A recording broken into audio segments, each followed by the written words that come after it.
Izwi lomzansi 98.0 the difference.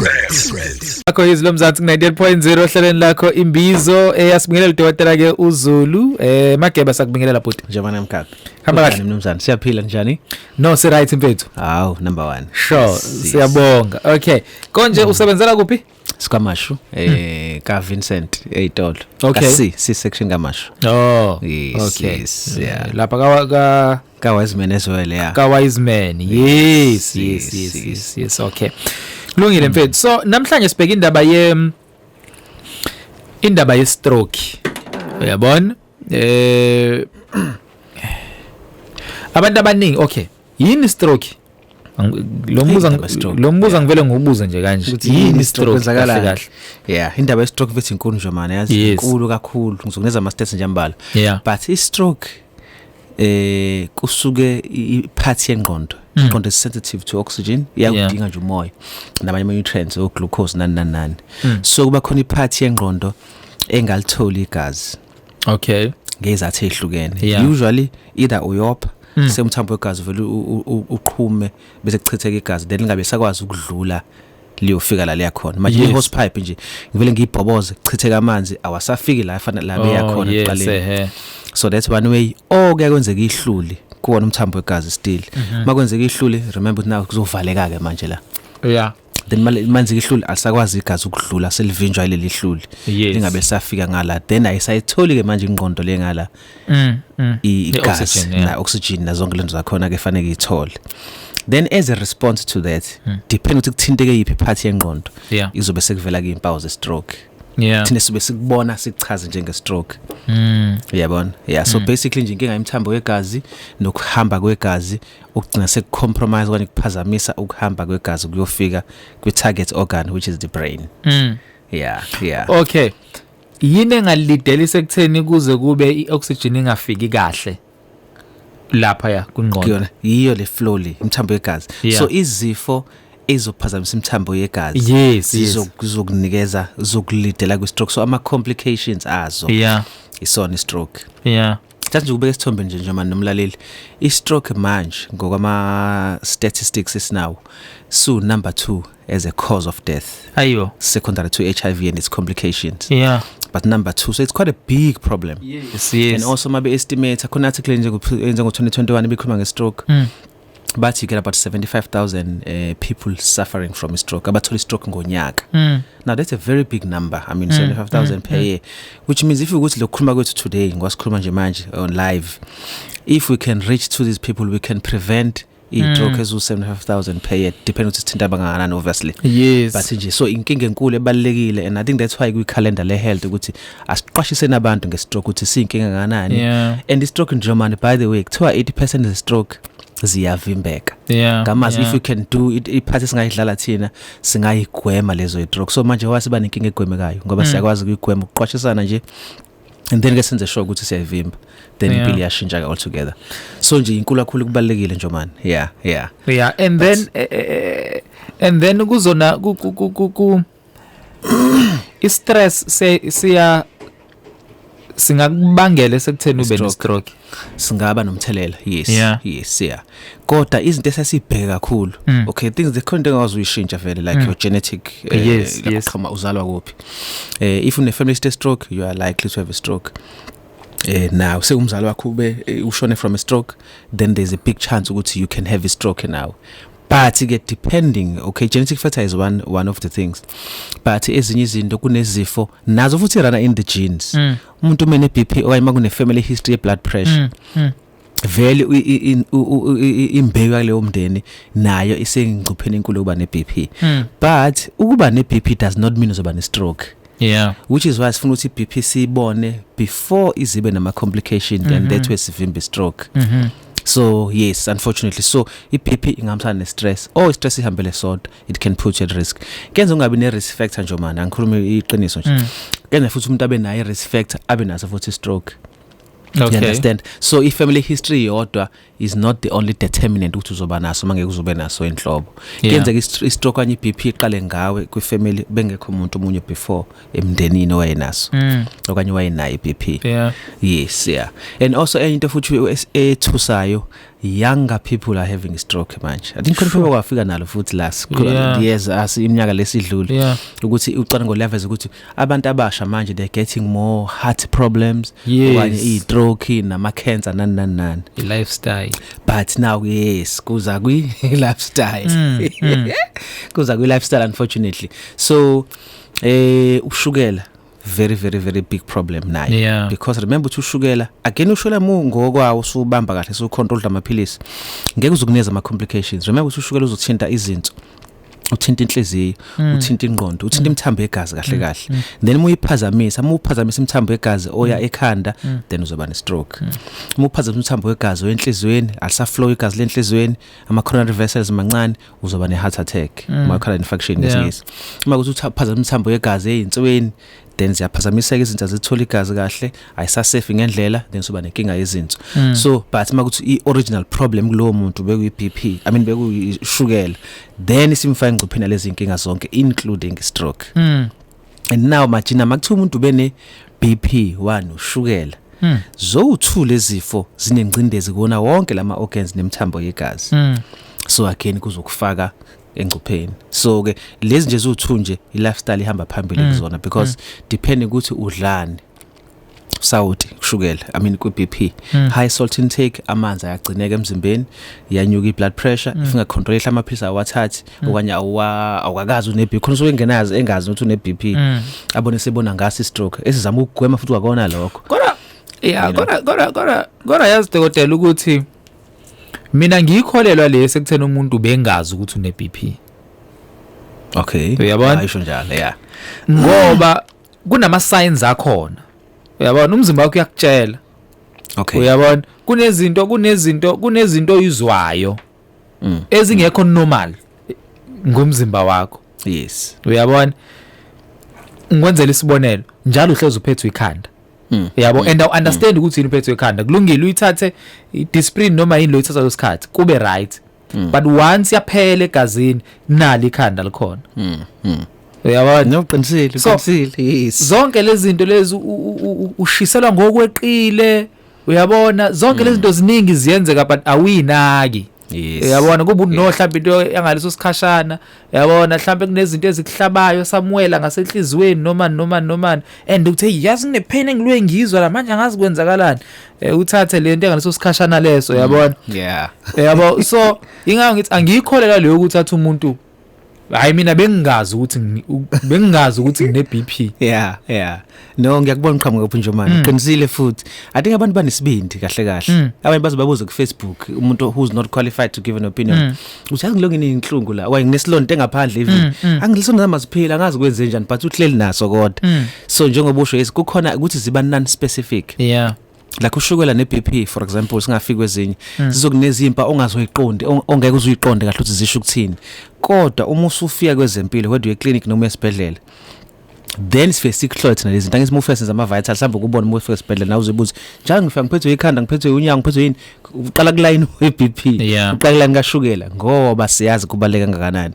So ke nathi sithola ithuba lapho uma kuthi umuntu uyagula behlushwa ikhanda nje njalo siyobheka vele if umuntu uhlushwa ikhanda nje iqala kanje iBP so ibheka vele anyway then sobe sisazi ke lapho ukuthi unayo nawe uzobe sazi formally hlamba ngisho kanjalo ukuthi yebo ke nawe sesiyazi ukuthi unenkinga yeBP then ke bese fanele si attendeke ke nayo uqobo la yebo. But nje into lama disease of lifestyle inkinga ngawo amanye impawu awayivezi, that's why kuthiwa my silent killers. As much as ikhona impawu ezovela ukuthi ezokwenza ube buthakathaka ngimangasho njalo, but they won't be specific ukuthi okay nazi zikhona specific like kade nje this futhi kwenzeka all the time kahle afuna ukuthi umuntu angive ngaphuza amanzi dokotela ngazi kwenze njani ngiyoma ucheck ushukela usholo u30. So lokho kwama as non specific as it is but umzimba usukusho ukuthi khona into engahambi kahle then masithola ukuthi usholo vele oversholo yakwenza lokho siyazi siqala medication abe right futhi umuntu from there. So ke yes is non specific kodwa njengoba usho ukuthi umzimba wakho uyawazi uyawulalela usuku uyibona inkomba as non specific as they may be kodwa usuku uyibona then musuya ku dokotela ke obviously no clinic sizobe sesenza diagnosis thina bese ke sigwema ke these complications. I can assure you nje manje uma sibambile lezi zifo sayi treat then amathuba ukuthi ube ne stroke are very slim if not zero. Yes. Enye ama disease of lifestyle singaqedi amafutha nje manje very important. Amafutha abantu bacanga amafutha lawo ukuthosa but nakhona futhi awudingi futhi uba isidudla mhlawumbe ngimention lokho ukuze kube nesifo samafutha yaba isilenda nje.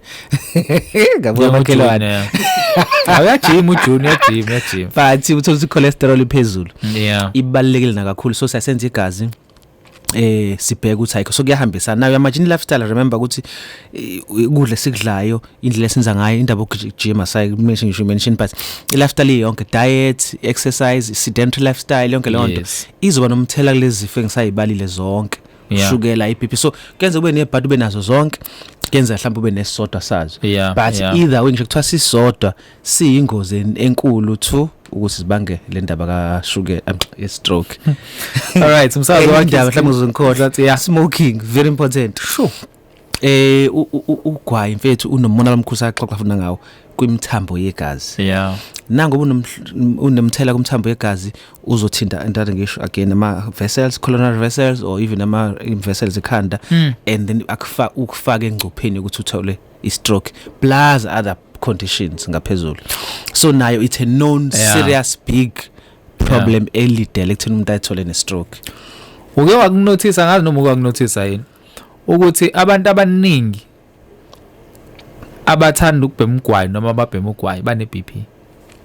No kuyahambisana vele. Sikulindele lokho yes because ukubhema kukufaka engcupheni enkulu yokuthi ube nenkinga ye BP. And ngoku2 now uyamagine ama complications ekufaka kona ke now for kulama organs akamakhulu your liver your kidney heart kanjalo so yes kuhlobene that which is why uma kuthiwa wenza ucwaningo you'll see impawu esho ukuthi yes kuyahambisana. Yes all right 25 minutes after noma 26 minutes after 8 njomane ngiyabingelela mfethu nodokotela angazi noma yisona istroke noma iheart attack yini kodwa nginezinhlungu ka left nayo ke lento bengikhuluma ngayo nginezinhlungu ka left la ngasenhlizweni nase back njalo ekseni ngizongathi ngingabuyisa. No sir you see again uPaul serious lelo ngumlaleli ngabe ngivele nga straight eclinic noma esibhedlela then ukubuza unjomane kodwa it's good usebuzile. Yes it's a serious sign ukuthi ungayiziba at home.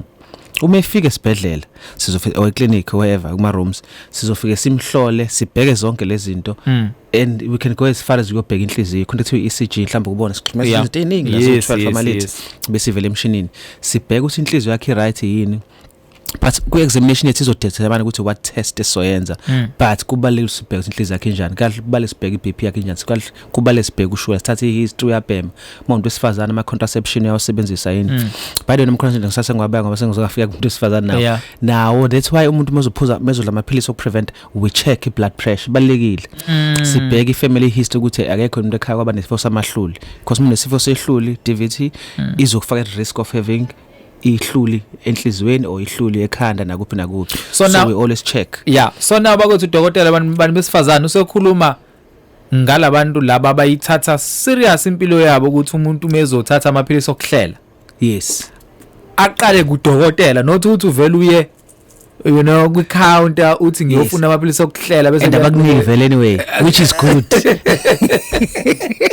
Abakuniki as simple as they are abakunikeze because somebody must take responsibility ukuthi ukucheckile yini wenza checklist ngisho eclinic nje manje by the way bazokucheck usist BP akucheck history ngisho acheck history acheck ama DVT nanani before bakunikeze because they know ukuthi makuthi vele usune BP ngiyokuneza iphilisi lokuprevent I'm just putting you at higher risk ukuthi ube nehluli usuke usune stroke ke manje uvimba pregnancy usune inkinga enkulu we understand so kubalekile that's why we just don't just give us ngiyacela simnikeze because we must make sure ukuthi ezokuphepha ihamba phambili ngendlela yes yafana pregnancy as well iBP yahlupha umuntu mekhulelwa ngithi so that's why we must make sure ukuthi mawukhulelwe sigade duze iBP yakho ukuze makuthi iyanyuka okanye sivimba ukuthi ungabe ne stroke contact to eclamps uvela dlikiza umuntu okanye abe ne stroke ku pregnancy kuyahluka ke siku high risk kakhulu so singimanage ngoba sigwema le outcome ukuthi umuntu angabi ne stroke at a young age manje umuntu ona 25 ukhulelwe usene stroke now nengane encane futhi on top of that it's a big evolution kakhulu impilo so ke ziya preventeka kodwa ngokuthi silandele into zakhona ngendlela okay and then mangana namathuba for umuntu obe ne stroke esevere sekutheni aphinda be right Okay. Kuyadepend ukuthi ube ne stroke esingakanani. Okay, mhlambe ngiqanga khona mention before singene emoyeni le ukuthi abe ne stroke angaboni. Khona sibiza nge-TIA, transient ischemic attack. Okay. Okanye minor stroke as you said earlier. Yeah.